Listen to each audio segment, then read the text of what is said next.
Hi guys, welcome to Scorched Earth Tarot. This is going to be a general reading for the sign of Pisces, Sun, Moon and Ascendant. If you don't know what your Moon and Ascendant signs are, have a look in the description box below. I've put a link in there that will help you. If you would like to book a personal reading, that information is also down in the description box, as well as my social media links and general ways to get in touch with me. If you're a subscriber and you're returning, thank you so much. I really, really appreciate the support. If it's your first time to the channel, welcome. And I'd love it if you'd subscribe.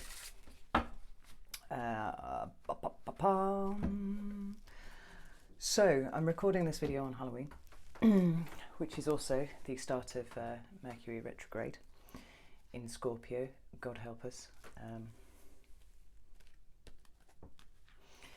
Expect communication issues, misunderstandings, technology cock-ups, all sorts of clusterfuckery, and expect it magnified to the nth degree because of the influence of Scorpio on proceedings. The retrograde is also known for bringing back situations that we have not dealt with properly. You know, cycles that we haven't closed out. So it can bring people back to us, it can bring situations back to us. It can bring up emotions that we thought we'd put to bed a long time ago.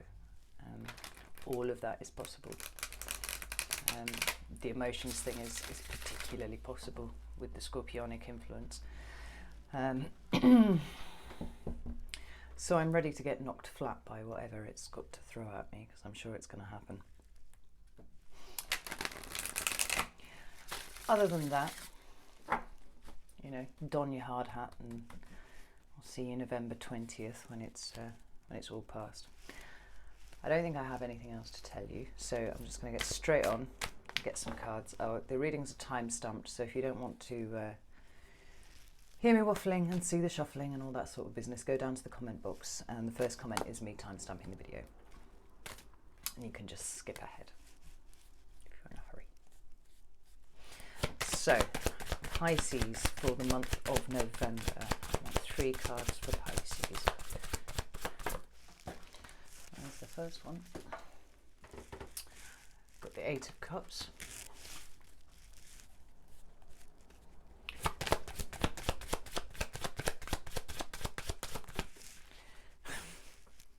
The 6 of Swords. Excuse me, I don't mean to laugh, but really making a statement there, Pisces. One more card for Pisces, please, for the month of November. 3 of Wands. Beautiful. I really like this combination of cards. This is great. Oh, even better, we've got the Page of Wands on the base of the deck. Love it. So I'm just going to pull a few more cards for clarity, and we'll get on with the meat of the reading. Let's get these a good shuffle. Super. So, why is the 8 of Cups here for Pisces? Oh, I'll take that. It kind of drifted out. It's the 2 of Swords, air energy. It's the 8 of Cups here. Now, I don't usually remember what I've said in most of the videos that I make, believe it or not. But I remember for a fact that you had a heavy Leo thing going on last month, so it's nice to see the Strength card coming out again. Why is the 6 of Swords? Goodness. We've got the Moon, water energy, just like you. I ascribe it to Cancer, but some people say it's a Pisces card. Let's see what it gives.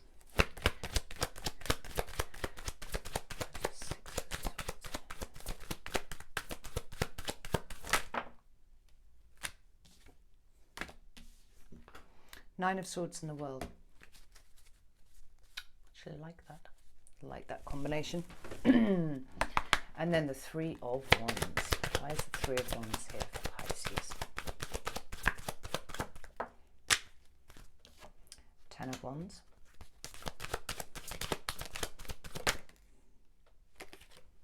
And the Tower. On the bottom of this deck, we've got Temperance. That's 2 cards of Sagittarius there. Actually, as I've just lifted that up, the Tower is underneath there as well, so it's bubbling to the surface. You're not the only sign that's pulled the Tower this month either, so it might just be the influence of Scorpio during the month of November rather than an actual Tower moment, but we'll see what we got going on. Probably going to have to pull some more cards for this as well, I think, but we'll not prejudge anything. Let's see how we go. So, the first card that you've got is the Eight of Cups.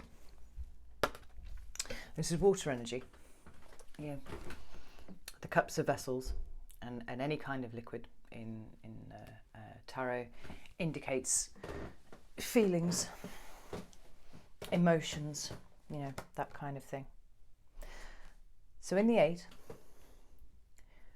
we've got a stack of 8 cups here, right?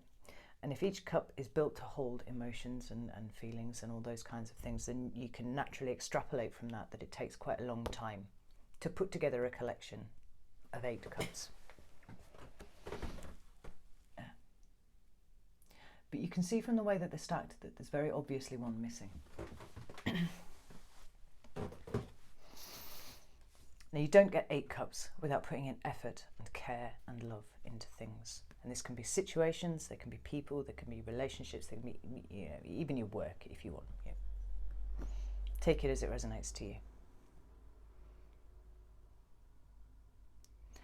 But for whatever reason, under the light of the moon, this man has turned his back on the cups.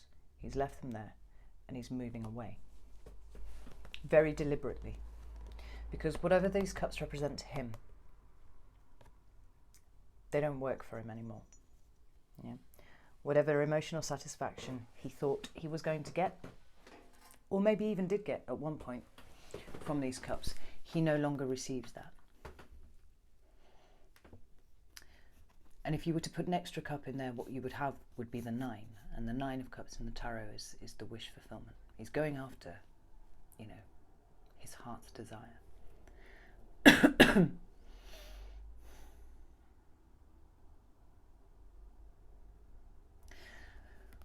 But there isn't really a lot of sadness implied here, even though it's done at night.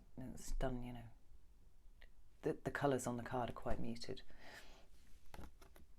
If he was getting anything from these cups, he wouldn't be leaving them behind in the first place, right?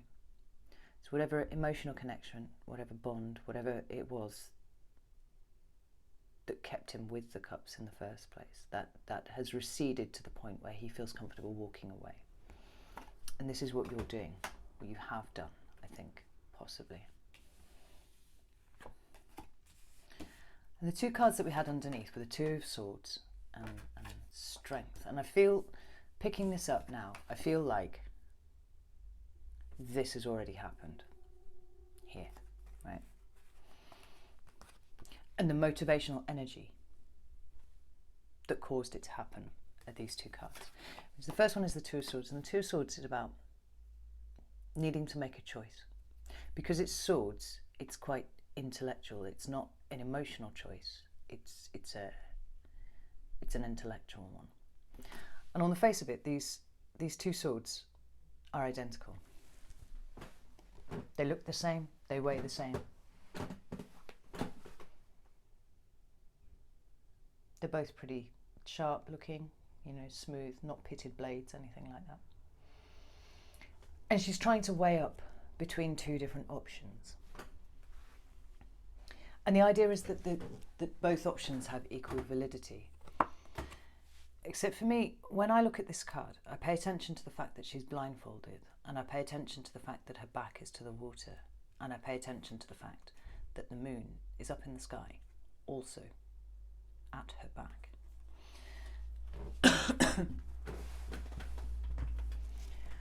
And so for me, it comes to mean somebody sitting, knowing that they have to make a decision and deliberately avoiding making the decision.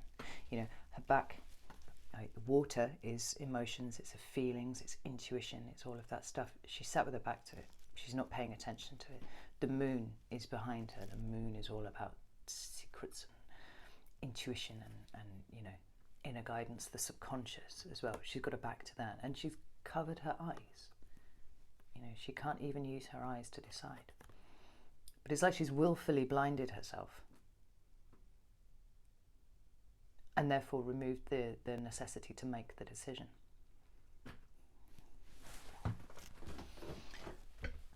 But then you have the Strength card, and the Strength card is all about inner strength. It's about strength of character. It's not about the ability to wrestle lions or boar or you know, whatever's depicted on the tarot card at the time.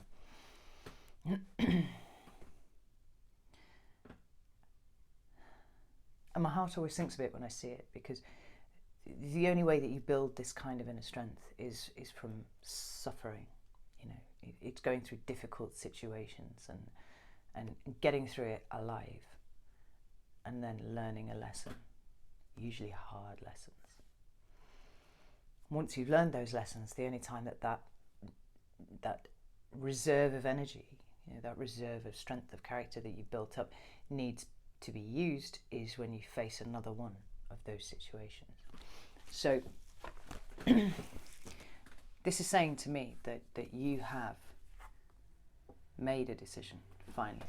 You probably sat on it for quite a long time, sort of procrastinated about it, but you made the decision to move. And it was hard. It was really, really hard. In fact, there are probably very few people around you who actually understand how difficult that was for you to do. You know, this is the foundational energy that led to this situation here.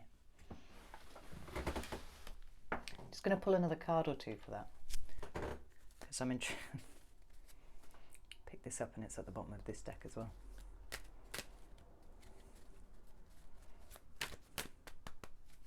It's Moon in Libra, and Libras are known for being, you know, pathologically indecisive. But this was willful indecision. This was choosing not to make a decision up until that point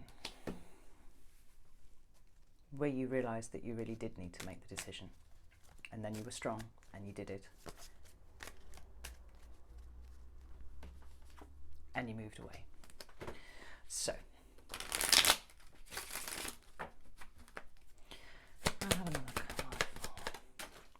that one fair flew out. The Fool tried to come out there as well, but jumped back in.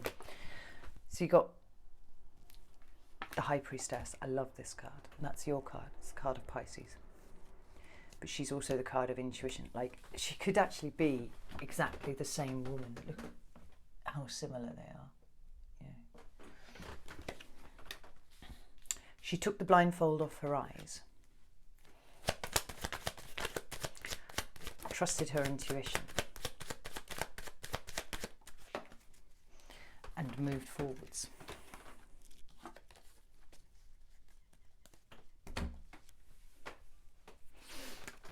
We've got a King of Pentacles has just turned up here. He's turned up in reverse. That's how he fell. Terribly unsavoury character when he's in the reverse. In fact, all the kings are complete bastards when they're in the reverse, and I don't have a lot of love for the King of Pentacles in the first place anyway, so to see him in his reversed aspect is actually quite disturbing. So that's Earth energy, that's Cancer, Capricorn, Taurus or Virgo. It may be that there was a King of Pentacles who was instrumental, part of what you chose to leave behind. We have one more card for that. Yes, it was part of the decision, was leaving this energy, whoever this is to you, leaving it behind, right?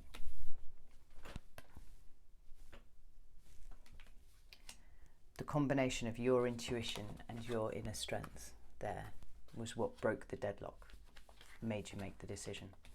I really, really like it.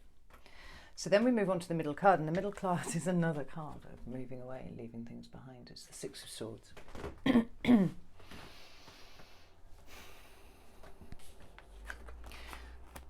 And it's kind of another moonlight flit, except there's no moonlight in this card. Right? The way is illuminated here, but it isn't here. The way ahead is a little bit foggy. They can't really see where they're going. You know, there's a woman and a child huddled in a boat, and there's a man kind of gondoliering them away. And it's interesting that they mean quite similar things, these two cards, the Eight of Cups and the Six of Swords, but there are subtle differences. It's quite nuanced.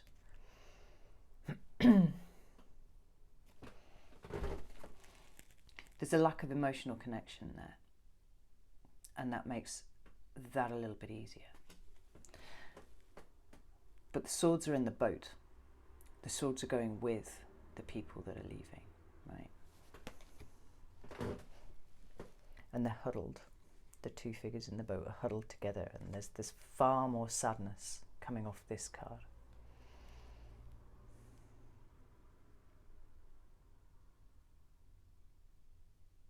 I was talking about this card last night with a friend of mine, and she said that she saw the swords as experiences that you take with you. You know, it's things learned by experience that you're then taking on to a new place, and I absolutely see the validity in that as an interpretation. But I feel a little bit more like this is moving away.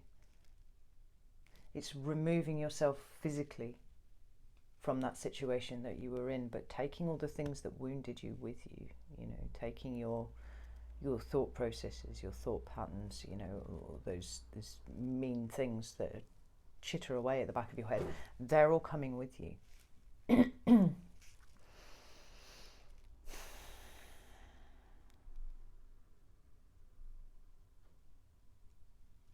And so while somebody else is not, you know, thrusting that sword at you,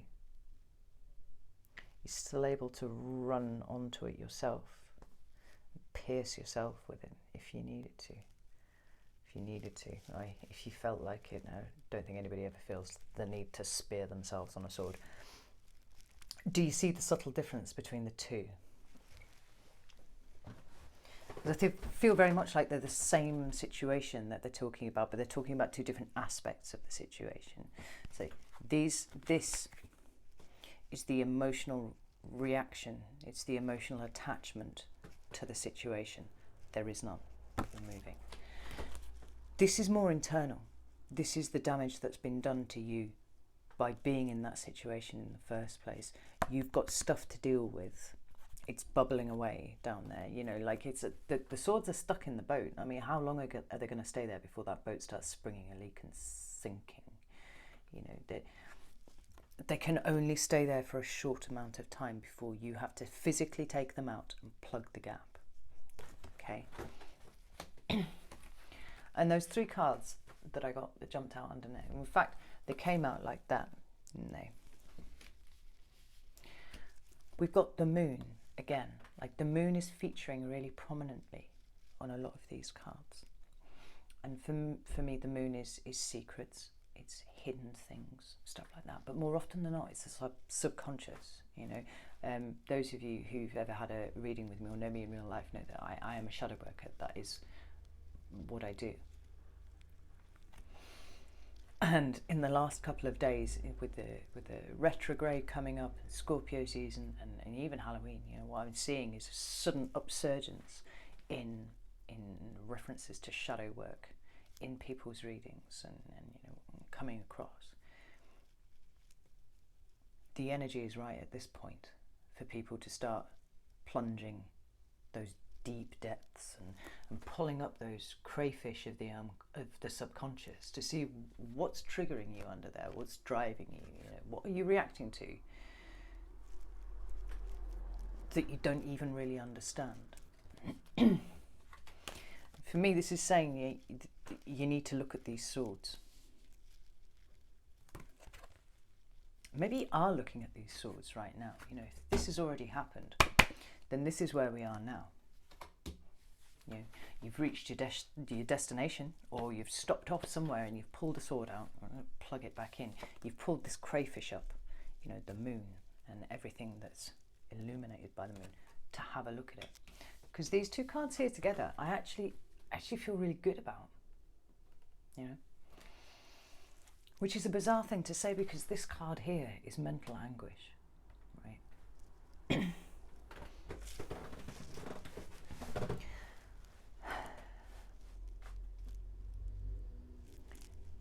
It's insomnia.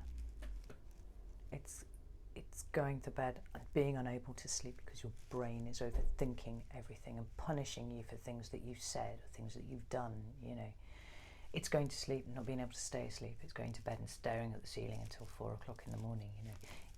It's distress, it's anguish. It can be depression, you know. It can be, you know, mental illness of some sort.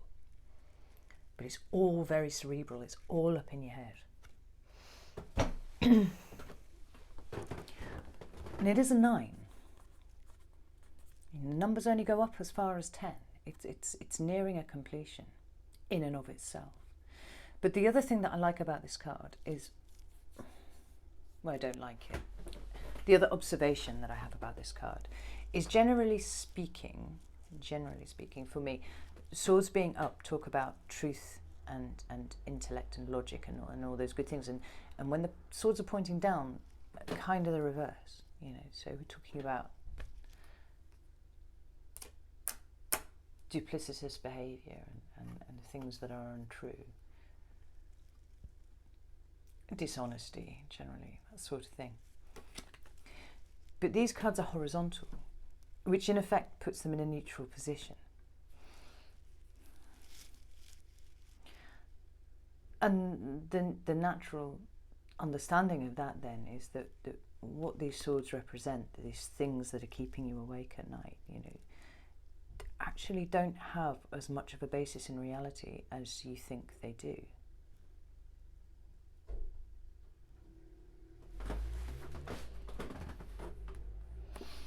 Looking at these two cards together, you know, you've got 6 cards in there and you've got 9 cards in there. To get from a 6 to a 9, you have the 3, and the 3 of Swords is a broken heart. I could see a broken heart being, you know, part of this scenario. So the reason that I'm happy, in a way, that it came up was because it leapt out with the world. Now, the world depicts the 4 fixed signs. It's got Aquarius, Scorpio, Taurus and Leo on it. But what it indicates is the end of a cycle. You know, it's learning a lesson and moving on. And at this point, I'm drawn to the shadow card at the bottom of the clarifying deck, and it's temperance. It's healing. You know, it's being patient with yourself, knowing that you've been through a lot and giving yourself the mental space to process that and then heal from it. So this is talking about an end to this. It's an end to this overthinking. It's an end to the depression. It's an end to lying in bed staring at the ceiling at 3 o'clock in the morning. You know, it's completing.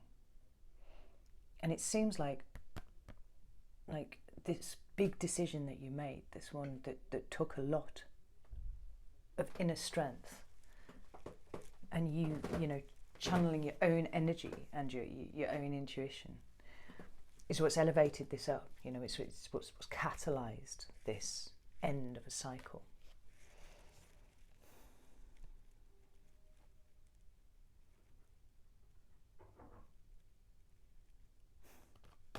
And as I'm looking at this card,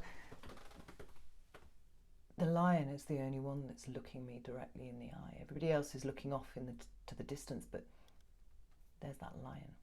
You know, it's looking right at me. It's going, yeah, I hear you. You know, you've had to utilise such incredible inner strength,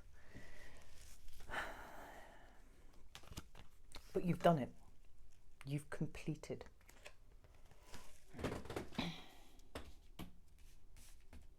Or you are rather, at least, most of the way to completion, because there's a bit of shadow work that needs to be done. There are a few swords that need pulling out of your boat, because you don't want to take those with you. Take the experience, take the lessons learned, but don't take the implements to wound yourself forwards. You know. The reason that my channel is called Scorched Earth, it's got 2 different meanings, and they kind of feed into each other, and I really, really like it. The first is that I am a Leo sun, a Leo moon, and a Capricorn rising. So that's fire, fire, earth, right? Scorched earth. You get a lot of fire on some earth, it'll get burned, right? But the other thing is, it's a military tactic. And a policy of scorched earth is destroying anything. Let's get this straight. So it's a military strategy. An army will destroy its own stuff if they are retreating, in order that the advancing army don't get their hands on it and use it against them, right? So the reason that I have called my channel Scorched Earth, and why the reason that the name of my business is Scorched Earth, is because with my focus on shadow work, the whole point of it is to destroy those things that you could use against yourself and other people could use against yourself. You know, it's taking all of the weapons off the table, because you don't need them. Like, all weapons do is injure and maim and kill. You don't want to take that forward in your psyche. You know, any of those things that can wound or injure or maim or kill other people or yourself, like they're not necessary for you. And that's why I am Scorched Earth Tarot. I just thought I should tell you about that. I don't know if you're interested, but take these swords out, scorch the earth, you know, take the lessons, but not the injuries, not the weapons. So then we come to the Three of Wands. Now, the Three of Wands is a beautiful card. It really is. It's fire energy. You know, it's Leo, Aries, Sag. But if the Ace is a spark of creativity, or a spark of passion, or meeting a new person, or, you know, that's it, anything that really heats your blood up with excitement, right? The Two would be the planning stage of that.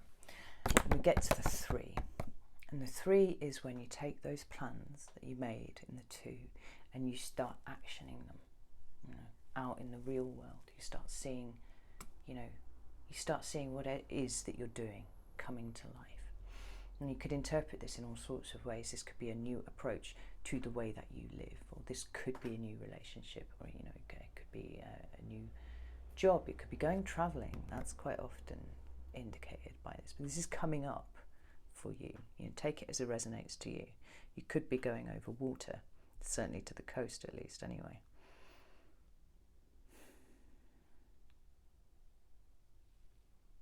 But it's a really warm, beautiful card, and it's in quite distinct, you know, shit, I've forgotten the word that I'm after. It's of an altogether different hue to the cards that have preceded it. And this is your future. This is what you're moving towards. This is something very exciting. I'm going to pull another couple of clarifiers for this, because I'm not immediately sure which of these several ways of interpreting this talks about. We've got the Ten of Wands and we've got the Tower. And Ten of Wands is things being too much. You know, at some point, this chap picked up all of these sticks because it seemed like a good idea to do so. Like, people don't burden themselves unnecessarily if they don't have to. You know, if they're not actually going to gain anything from it. It's very rare that people do that. But this bloke's picked up all of these, and they're awkward as hell. He's not carrying them particularly cleverly either, I have to say. But he's near home. It's a 10. It's a completion. You know, this is a kind of snap point. This is a breaking point. Whatever benefit there was, it has now been outweighed by the cost of carrying those wands. And it's time to put them down, and he's going to put them down. And then we have the Tower, 16 of the major arcana, card of Scorpio. You know, and it's dramatic, as all associated things with Scorpio are. You know, these two people are falling out of the tower. The tower's been hit by lightning. You know, its crown's fallen off. It's a card of your world being pulled out from underneath your feet. You know, whatever isn't built on solid foundations is going to fall in the wake of the energy of the Tower. But that's a positive thing, right? Because if it wasn't built properly, or if it was built properly, but it failed to be maintained properly, you know, it's going to fall down, it's going to decay. All it takes is one good lightning strike and everything's fucked, right? So it's doing you a favour because it's seeing what's unstable in your life, you know, what it is actually that you need to slough off, because in the wake of the Tower, it's going. But in the wake of the Tower, you can then rebuild something that is strong, something that will withstand the storm, something that's not going to catapult people out of it to their deaths.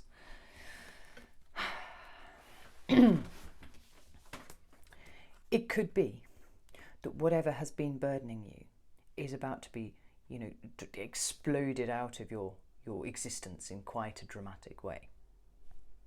That's a possibility. It could be something to do with your home. You know, maybe you're having trouble with the upkeep of your home, paying for your home. Maybe you've been trying to move home and you're being thwarted. You know. Let's get another couple of cards anyway. Let's see if we can isolate there.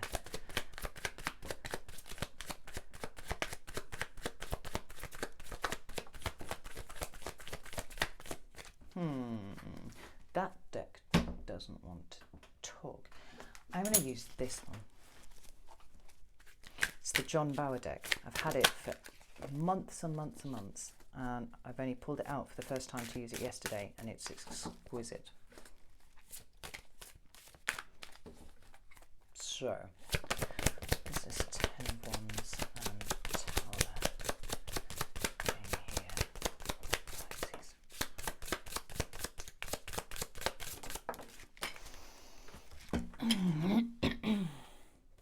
in here. More Scorpio energy.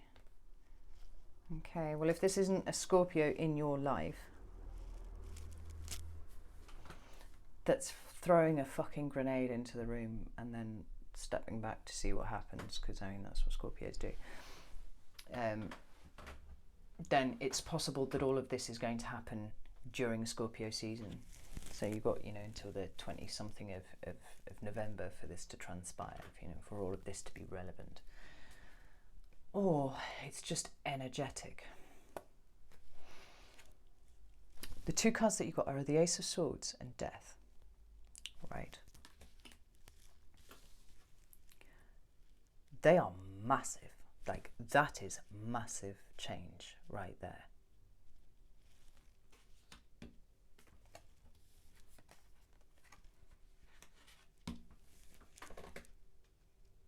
You don't get a more dramatic transformational energy than the Tower and Death together. I've had those cards together on, you know, a particularly dramatic part of my life. And I couldn't believe quite how bob on it was. Anyway, the Ace of Swords is about truth. But more than that, I feel like it's moving forwards in your truth. You know, we've had all of these other swords that have appeared in the reading, and they've been problematic, right? All of them. They've caused you issue in some way. They've either been needing you to make a decision about something, or you're dragging them along in your boat. You've got them pinned to the wall, you know, and whether or not they have a basis in reality, they're still there and they're still kind of torturing you. That's one sword. One sword of truth. One sword of your truth. You don't need any of the other swords. You only need this one. You know, this is logic. This is truth. This is integrity. This is communication. You know, it's starting again, is what it is. Starting again with a new mindset. It's having new ideas about things.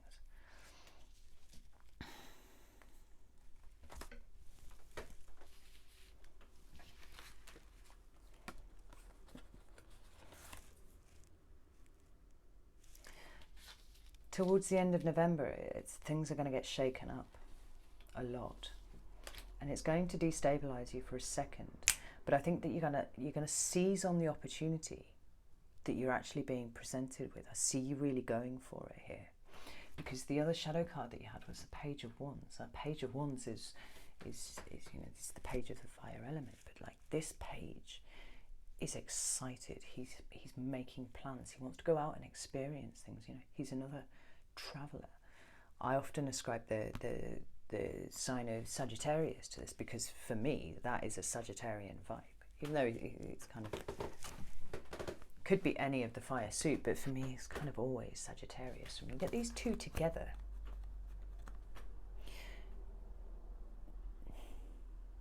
there's a certain spontaneity actually implied by this. It's moving off in a new direction, and it's moving off with a sort of, you know, the energy of the Page of Wands is excitement. He's more excited than any of the other pages about what he's doing, and it's not the task that he's doing that's exciting him. And that's just, you know, relaying messages between, you know, the members of court in different parts of the kingdom.